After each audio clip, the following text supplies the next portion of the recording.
నమస్తే అన్న, అందరికీ నమస్కారం. కువైట్కు కొత్త వీసా పైన వస్తూ ఉన్న ప్రవాసులకు కొత్త రూల్ అనమాట. వివరాల్లోకి వెళితే, కువైట్ దేశానికి కొత్త వీసాపై వచ్చే ప్రవాసుల ఆరోగ్య పరీక్షల విషయంలో, మెడికల్ టెస్టుల విషయంలో కువైట్ దేశ ప్రభుత్వం కీలక నిర్ణయం తీసుకుంది. విదేశాల్లో నిర్వహించే మెడికల్ పరీక్షల ప్రక్రియను మరింత బలోపేతం చేస్తూ కువైట్ ఆరోగ్య శాఖ మంత్రి డాక్టర్ అహ్మద్ ఆల్ అవాదీ గారు కొత్త ఉత్తర్వులు జారీ చేశారు.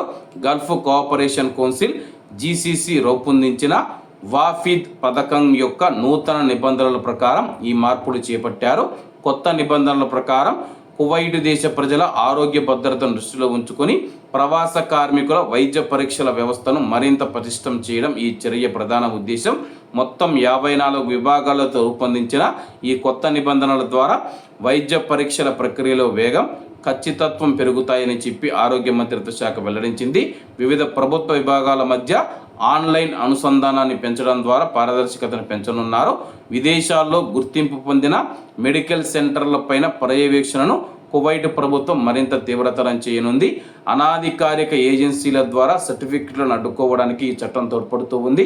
వైద్య సంస్థలు నైతిక విలువలతో కూడిన వృత్తిపరమైన ప్రమాణాలను పాటించాలని ప్రభుత్వం స్పష్టం చేసింది. దీనివల్ల వీసా మరియు నివాస అనుమతి, రెసిడెన్సీ ప్రక్రియ మరింత సులభతరం కానుంది. కువైట్కు బయలుదేరే ముందు ప్రవాసుల ఆరోగ్య స్థితిగతులను వాఫిద్ పథకం ద్వారా నిర్ధారిస్తారు.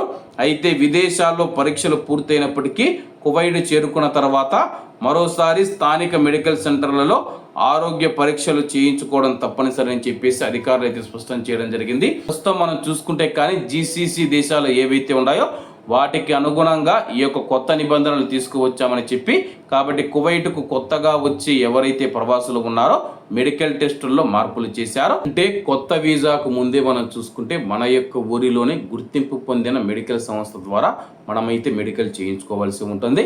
కాబట్టి అందరూ బాగుండాలి, అందులో మనం ఉండాలి. అందరికీ నమస్తే అన్న, జై హింద్.